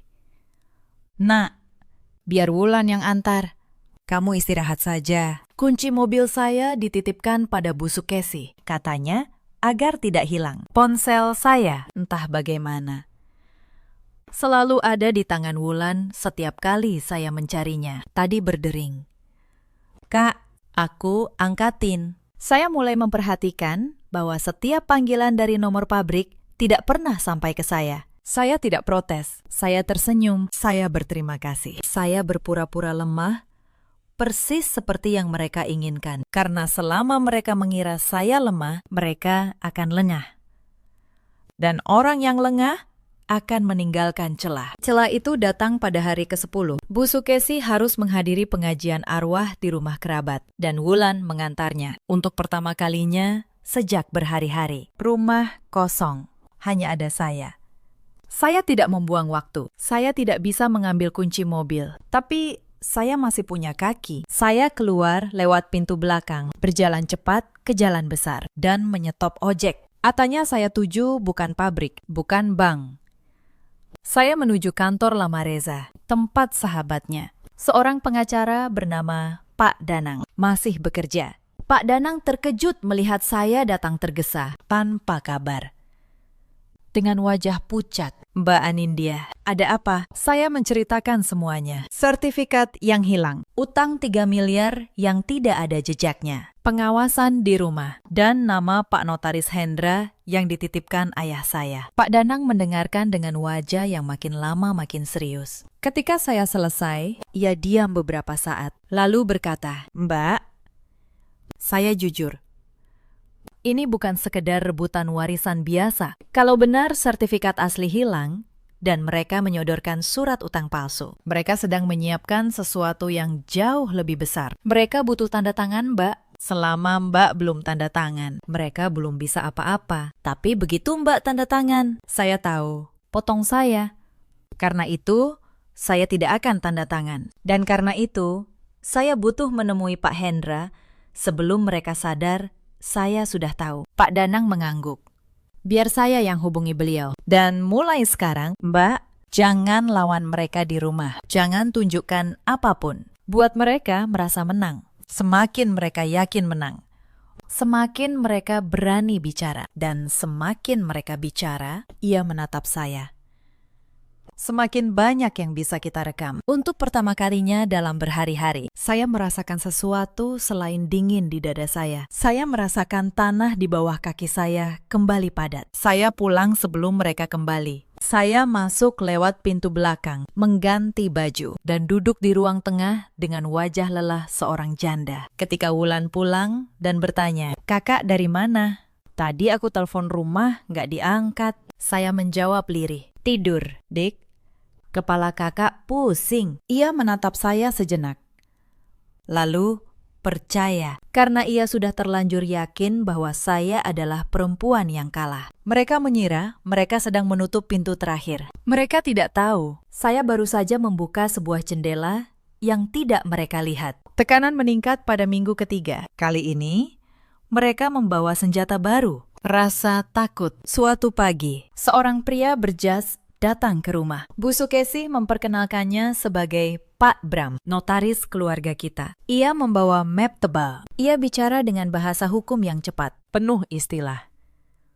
Dirancang untuk membuat orang awam merasa bodoh dan takut. Bu Anindya, katanya sambil membuka mapnya. Sesuai kesepakatan almarhum suami ibu dengan keluarga, ada kewajiban utang sebesar 3 miliar rupiah untuk menyelesaikannya secara kekeluargaan, tanpa perlu ke pengadilan yang akan mempermalukan nama baik semua pihak. Kami sarankan ibu menandatangani surat pengalihan aset ini. Dengan begitu, semua selesai. Bersih. Ibu tidak perlu repot mengurus pabrik yang, maaf, kondisinya sedang tidak baik. Ia menggeser surat itu ke arah saya. Di sampingnya, Bu Sukesi memasang wajah prihatin. Wulan berdiri di belakang, memegangi pundak ibunya, memainkan peran anak berbakti dengan sempurna. Saya membaca surat itu perlahan. Tangan saya sengaja saya buat sedikit gemetar. Saya membiarkan mata saya berkaca-kaca. Saya bertanya dengan suara kecil, "Kalau saya tanda tangan, semua selesai." Ya, Pakistan, saya tidak akan diganggu lagi. Pak Bram tersenyum, merasa menang. Betul sekali, Bu. Semua selesai.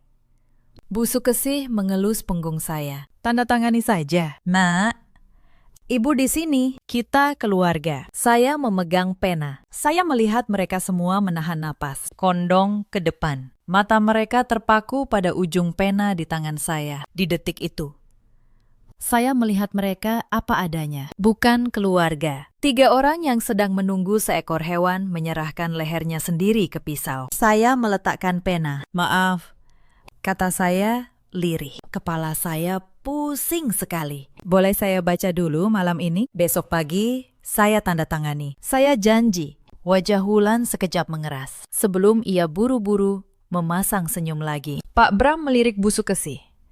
Bu Sukesi setelah jeda yang panjang mengangguk. Ya sudah. Besok pagi. Jangan lama-lama, Nak.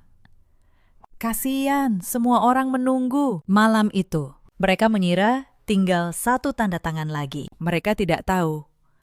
Besok pagi yang mereka nantikan adalah pagi yang telah saya siapkan untuk mereka, bukan untuk saya. Begitu pintu kamar saya tertutup, saya mengeluarkan ponsel lama yang saya sembunyikan. Ponsel yang tidak mereka ketahui. Dan mengirim satu pesan pada Pak Danang. Besok pagi, mereka minta saya tanda tangan. Apakah Pak Hendra sudah bisa ditemui? Balasan datang beberapa menit kemudian. Sudah. Beliau menunggu Mbak besok. Dan Mbak, ada satu hal yang harus Mbak dengar langsung dari beliau. Tentang apa yang ayah Mbak titipkan. Ini akan mengubah segalanya. Saya memandang layar itu lama sekali. Di luar kamar. Saya mendengar tawa pelan Wulan dan Bu Sukesi. Suara mereka yang sudah merayakan kemenangan yang mereka kira sudah di tangan. Saya mematikan lampu, tapi saya tidak tidur. Saya berbaring dengan mata terbuka, mendengarkan tawa itu. Dan untuk pertama kalinya sejak Reza pergi, sudut bibir saya terangkat. Besok, pikir saya. Besok kalian akan tahu. Perempuan yang kalian kira sudah mati di dalam ini ternyata masih bernapas. Dan ia menyimpan sesuatu yang tidak pernah kalian hitung. Pagi datang lebih cepat dari yang mereka duga. Karena sebelum matahari benar-benar naik, sebelum siapapun bangun, saya sudah tidak ada di rumah.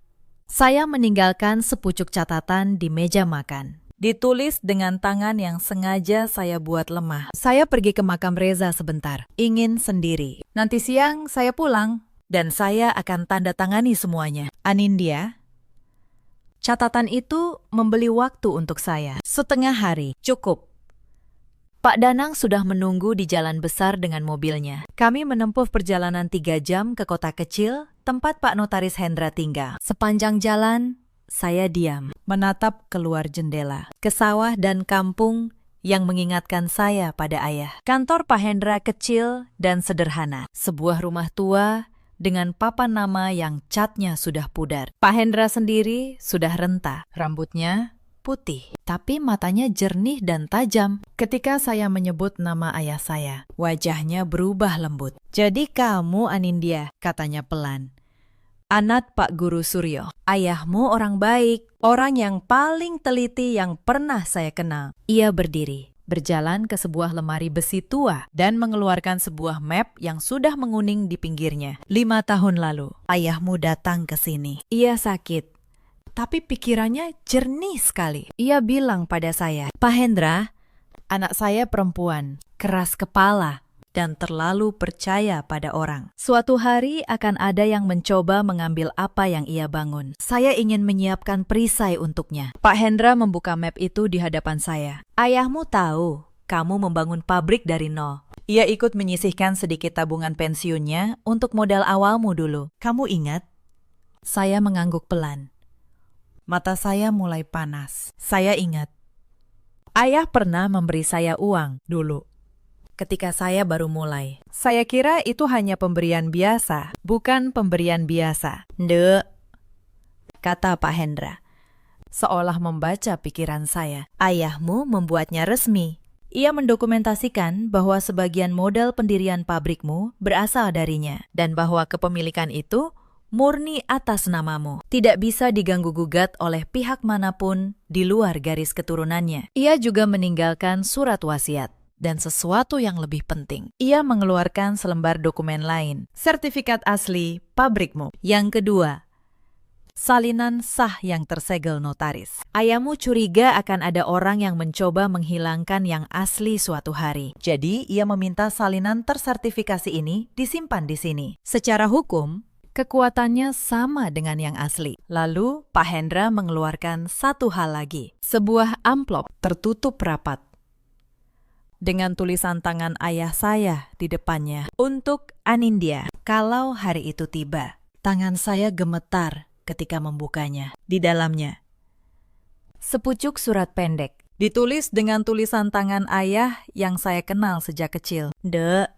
kalau kamu membaca surat ini, berarti hari yang ayah takutkan sudah datang. Ayah minta maaf tidak bisa ada di sampingmu saat itu. Tapi ayah sudah menyiapkan semua yang ayah bisa. Ingat, Dek, orang yang datang membawa kata keluarga di mulutnya, belum tentu membawa keluarga di hatinya. Jangan menyerahkan apa yang kamu bangun karena kamu lelah, atau karena kamu ingin dicintai. Kamu tidak perlu membeli cinta siapapun dengan kerja kerasmu. Berdirilah. Ayah membesarkanmu untuk berdiri, bukan untuk menunduk. Ayah bangga padamu, selalu. Saya membaca surat itu 3 kali. Setiap kali, air mata saya jatuh lebih deras. Saya menatap kertas-kertas itu. Dan air mata yang selama berminggu-minggu saya tahan, akhirnya jatuh. Bukan karena sedih, karena selama ini saya mengira saya sendirian. Ternyata tidak. Ayah saya, dari balik kematiannya, masih menjaga saya. Mereka mengira mereka telah mencuri satu-satunya bukti kepemilikan saya. Mereka tidak tahu. Ayah saya sudah menyiapkan salinannya jauh sebelum mereka lahir menjadi serigala. Pak Hendra dan Pak Danang bekerja cepat. Sepanjang siang itu, di kantor kecil itu, kami menyusun semuanya. Salinan sertifikat tersertifikasi, surat pernyataan resmi tentang asal-usul modal dan kepemilikan pabrik. Dan yang paling penting, sebuah strategi. Mbak, kata Pak Danang, kita punya semua yang kita butuhkan untuk melindungi pabrik. Tapi kalau kita hanya membawa kertas ini dan menghadapi mereka, mereka akan mundur. Berkata, mereka salah paham dan lolos. Mereka akan mencari korban lain di lain waktu. Kalau Mbak mau, mereka benar-benar berhenti. Kita butuh mereka mengaku. Kita butuh mereka menunjukkan siapa mereka sebenarnya dengan mulut mereka sendiri. Saya mengerti. Kertas melindungi saya, tapi pengakuan mereka yang akan menjatuhkan mereka. Besok pagi, kata saya, mereka menunggu tanda tangan saya. Saya akan pulang. Saya akan memberi mereka apa yang mereka mau. Hampir kami merancangnya bersama. Setiap kata, setiap gerak. Pak Danang menghubungi seorang kolega yang mengurus pelaporan resmi dan mengatur agar pada waktu yang tepat ada saksi yang berwenang hadir. Sebuah alat perekam kecil, sah dan legal digunakan untuk melindungi diri sendiri. Saya sematkan di kerah baju. Saya pulang malam itu. Rumah sudah gelisah. Bu Sukesi menyambut saya di pintu dengan wajah yang berusaha keras terlihat cemas.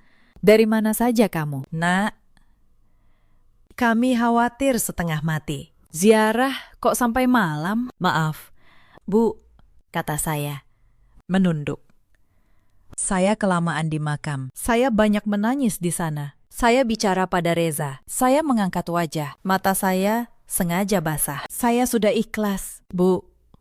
Besok pagi saya tanda tangani semuanya. Saya cuma ingin tenang. Saya ingin ini semua cepat selesai. Wajah Bu Sukesi langsung berubah lega. Dan di balik kelegaan itu, saya melihat kilatan kemenangan yang tidak bisa ia sembunyikan. Wulan, yang berdiri di dapur, tersenyum lebar. Nah, gitu dong, Kak. Biar semua tenang. Malam itu mereka tidur nyenyak. Saya mendengar dengkuran halus dari kamar tamu. Mereka tidur seperti orang yang yakin besok akan menjadi hari terbaik dalam hidup mereka. Mereka benar. Besok memang akan menjadi hari yang tidak akan pernah mereka lupakan. Hanya saja, bukan karena alasan yang mereka bayangkan. Pagi itu langit cerah. Pak Bram, sang notaris palsu, datang tepat pukul 9, membawa map yang sama. Bu Sukesi mengenakan baju terbaiknya. Wulan sudah menyiapkan teh dan kue, seperti orang yang menyambut pesta. Di ruang tamu, surat pengalihan aset itu terhampar di atas meja, menunggu. Saya duduk di kursi, memegang pena, dengan wajah seorang perempuan yang telah menyerah. Alat perekam di kerah saya menyala. Di luar, di sebuah mobil yang diparkir tak jauh dari rumah. Pak Danang dan saksi yang berwenang sudah menunggu isyarat dari saya. Sebelum saya tanda tangani, kata saya pelan. Boleh saya bertanya sesuatu? Bu, supaya hati saya benar-benar ikhlas. Bu Sukesi tersenyum penuh kesabaran palsu. Tanya apa? Nak, utang 3 miliar itu, kata saya. Reza betul-betul meminjamnya dari ibu, ya, untuk modal pabrik. Betul. Nah, jawab Bu Sukesi tanpa ragu. Ibu yang kasih semua modal awal itu. Reza yang bangun pabrik itu. Kamu cuma membantu-bantu saja. Saya mengangguk pelan, seolah menerima. Jadi, pabrik itu sebenarnya milik keluarga. Dan sekarang, karena Reza sudah tidak ada, sudah sepantasnya kembali ke keluarga, ke ibu, dan ke Wulan. Nah, kamu paham. Nak, kata Bu Sukesi, wajahnya berseri. Akhirnya kamu paham. Wulan tidak tahan untuk tidak menambahkan. Ia duduk di lengan sofa dan berkata dengan nada yang mulai kehilangan kepura-puraannya. Sejujurnya, Kak, dari dulu aku heran. Kenapa Mas Reza mau nikah sama perempuan yang cuma sibuk kerja? Untung sekarang semua balik ke tempat semestinya. Pabrik itu terlalu besar buat perempuan yang gak ngerti apa-apa soal keluarga. Saya menahan senyum. Teruskan, batin saya. Teruskan bicara. Jadi, surat utangnya. Saya bertanya lagi. Suara saya masih lembut. Dibuat oleh Pak Bram, ya. Angka 3 miliarnya dari mana? Bu, supaya kalau ada yang bertanya nanti, saya bisa jawab. Pak Bram yang terlalu percaya diri ikut menyahut. Angkanya kami sesuaikan dengan nilai aset pabrik. Bu, supaya pengalihannya seimbang secara dokumen. Surat utangnya kami buat berdasarkan format perjanjian. Mari kita bilang, kami rekonstruksi. Yang penting, sah di atas kertas. Toh almarhum tidak bisa membantah. Ruangan itu hening sejenak. Saya menaruh pena. Lalu saya mengangkat wajah. Dan untuk pertama kalinya dalam berminggu-minggu, saya menatap mereka bertiga tanpa satu pun kepura-puraan. Terima kasih, kata saya. Dengan suara yang tidak lagi lemah. Itu saja yang saya butuhkan. Saya berdiri. Saya berjalan ke pintu. Saya membukanya lebar-lebar. Pak Danang masuk. Diikuti seorang saksi berwenang dan seorang petugas. Di tangan Pak Danang ada map. Map yang berbeda dari map palsu di atas meja. Wajah Bu Sukesi memucat. Wulan berdiri terlalu cepat sampai menjatuhkan cangkir teh. Pak Bram, sang notaris palsu, langsung menutup mapnya dan berusaha bicara. Ini apa? Siapa kalian? Saya tidak menjawabnya. Saya berjalan ke meja, mengambil surat pengalihan aset yang palsu itu, dan meletakkannya bersebelahan dengan dokumen yang dibawa Pak Danang. Ini, kata saya, menyentuh surat palsu. Adalah surat utang 3 miliar yang tidak pernah ada. Yang baru saja kalian akui sendiri dibuat-buat di ruangan ini beberapa menit yang lalu. Saya menyentuh dokumen di sebelahnya. Dan ini adalah sertifikat asli pabrik saya. Tersertifikasi notaris atas nama saya, Anindya. Modalnya sebagian berasal dari ayah saya. Didokumentasikan secara resmi 5 tahun lalu. Tidak 1 rupiah pun berasal dari ibu. Dan tidak 1 bagian pun yang bisa dialihkan tanpa persetujuan sah saya. Bu Sukesi membuka mulut. Tapi tidak ada suara yang keluar. Ibu bilang Reza yang membangun pabrik itu. Lanjut saya. Suara saya tetap tenang. Ibu bilang saya cuma membantu-bantu. Saya punya 10 tahun catatan keuangan. Gaji karyawan. Kontrak ekspor, semua atas nama dan tanda tangan saya, yang membuktikan sebaliknya. Ibu bilang, saya perempuan yang tidak mengerti apa-apa soal keluarga. Saya berhenti sejenak. Ternyata sayalah satu-satunya orang di ruangan ini yang mengerti apa arti keluarga. Karena keluarga tidak mencuri sertifikat dari laci orang yang sedang berduka. Sang notaris palsu mencoba menyelinap ke arah pintu. Petugas mencegatnya. Pak Danang menekan sebuah tombol pada ponselnya. Suara rekaman menggema di ruangan. Suara Bu Sukesi, ibu yang kasih semua modal awal itu. Suara Pak Bram. Surat utangnya kami buat berdasarkan format yang kami rekonstruksi. Toh almarhum tidak bisa membantah. Suara Wulan. Pabrik itu terlalu besar buat perempuan yang gak ngerti apa-apa. Setiap kalimat jatuh seperti palu. Wajah Wulan yang tadi begitu penuh kemenangan, kini kosong. Bu Sukesi terduduk di sofa, tangannya gemetar. Mereka menghabiskan berminggu-minggu membangun sebuah jebakan dari kertas palsu. Mereka tidak pernah menghitung bahwa perempuan yang mereka kira sudah patah itu sedang diam-diam mengumpulkan setiap benang. Sampai jaring itu cukup kuat untuk menangkap mereka sendiri. Yang runtuh hari itu bukan hanya rencana mereka. Yang runtuh adalah topeng yang telah mereka pakai selama ber7 tahun. Apa yang terjadi setelah pagi itu berlangsung lebih cepat daripada yang saya bayangkan. Pak Bram, notaris palsu itu. Ternyata bukan notaris sama sekali. Ia seorang pemalsu dokumen yang sudah beberapa kali berurusan dengan hukum, yang disewa keluarga untuk mengejar target seperti saya. Pemalsuan surat, percobaan penipuan, penggelapan dokumen, bukti-bukti itu. Ditambah rekaman pengakuan mereka sendiri, tidak menyisakan ruang untuk berkelit. Bu Sukesi mencoba memainkan kartu terakhirnya, kartu yang selalu ia andalkan. Ia menangis, memegangi dadanya, berkata bahwa ia hanya perempuan tua yang tidak tahu apa-apa, bahwa semua ini ulah Wulan dan Pak Bram. Ia bahkan menunjuk anak kandungnya sendiri di depan petugas. Saya cuma ikut-ikut. Wulan yang mengatur semua, dan Wulan yang selama ini berlindung di balik ibunya, akhirnya melihat wajah asli ibunya. Ia menatap Bu Sukesi dengan mata yang tidak percaya. "Ibu?" katanya lirih. "Ibu sendiri yang menyuruhku bilang 3 miliar. Ibu sendiri yang mencuri sertifikat itu." Untuk pertama kalinya, saya melihat mereka saling menikam. Bukan saya yang menghancurkan mereka. Mereka yang di ujung jalan menghancurkan satu sama lain. Karena persekongkolan yang dibangun di atas ketamakan akan selalu roboh begitu tidak ada lagi yang bisa dibagi. Saya tidak merasa senang melihatnya. Saya hanya merasa lelah, lelah yang dalam. Tenang, hampir seperti kelegaan. Kasus itu bergulir ke ranah hukum. Saya tidak perlu berteriak. Tidak perlu membalas dendam dengan tangan saya sendiri. Saya hanya perlu menyerahkan kebenaran dan membiarkan kebenaran itu bekerja. Ayah saya benar. Ia bilang, orang yang teliti tidak perlu membalas. Ia hanya perlu menyimpan bukti dan menunggu. Menjelang persidangan, sesuatu yang tidak terduga terjadi. Mbak Ratih, kepala akuntan di pabrik saya yang selama ini setia, datang menemui saya. Ternyata, selama saya terkurung di rumah, Wulan sempat mendatangi pabrik, mencoba membujuk Mbak Ratih untuk memalsukan pembukuan, agar pabrik terlihat berutang. Mbak Ratih menolak, dan diam-diam, ia menyimpan setiap pesan, setiap bujukan itu. "Saya percaya ibu akan kembali," kata Mbak Ratih.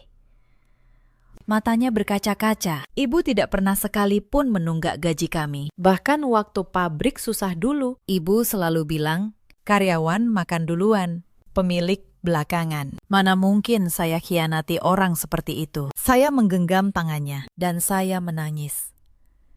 Bukan karena kalah, karena ternyata kebaikan yang kita tanam diam-diam tumbuh menjadi perisai yang tidak kita duga. Ayah saya menanam satu perisai untuk saya. Ternyata, tanpa saya sadari, saya sendiri juga telah menanam yang lain selama bertahun-tahun. Lewat cara saya memperlakukan orang. Kebenaran memang tidak selalu datang cepat, tapi ia datang. Dan ketika ia datang, ia membawa serta setiap orang, baik yang pernah kita perlakukan dengan tulus. Bulan-bulan berikutnya berjalan seperti sungai yang akhirnya menemukan lautnya. Bu Sukesi dan Wulan harus mempertanggungjawabkan perbuatan mereka di depan hukum. Sang pemalsu dokumen menghadapi kasusnya sendiri, yang ternyata jauh lebih panjang dari sekedar urusan saya. Saya tidak menghadiri setiap persidangan. Saya sudah menyerahkan semuanya pada Pak Danang dan pada kebenaran. Saya punya pabrik untuk diurus dan hidup untuk dibangun kembali. Suatu hari, Wulan mengirim surat dari tempat ia menjalani prosesnya. Isinya panjang, penuh penyesalan, penuh permintaan maaf. Ia menulis bahwa ia dulu iri pada saya sejak awal. Iri karena saya punya sesuatu yang ia tidak pernah punya, bukan uang, tapi kemampuan berdiri di atas kaki sendiri. Ia menulis bahwa ibunya selalu mengajarinya bahwa cara tercepat mendapatkan sesuatu adalah dengan mengambilnya dari orang yang lebih lemah, dan ia baru sadar terlambat bahwa saya tidak pernah lemah. Saya membaca surat itu di teras rumah di sore hari. Lalu saya melipatnya kembali. Saya tidak membalasnya dengan kemarahan, tapi saya juga tidak berpura-pura bahwa luka itu tidak ada. Saya menulis satu kalimat balasan yang singkat. Saya sudah tidak marah, Dick. Tapi memaafkan bukan berarti melupakan. Bangunlah hidupmu sendiri, dengan tanganmu sendiri. Seperti yang tidak pernah kamu pelajari dari ibumu. Itu satu-satunya cara kamu benar-benar bebas. Saya tidak tahu apakah ia akan mengerti. Tapi saya tahu, saya telah memilih untuk tidak menjadi seperti mereka. Saya tidak menghancurkan Wulan untuk kepuasan. Saya membiarkannya menghadapi akibat perbuatannya. Dan di saat yang sama, saya menawarinya satu pintu. Satu-satunya pintu yang dulu tidak pernah ditunjukkan ibunya padanya. Pintu untuk berdiri sendiri. Uang, pabrik, sertifikat.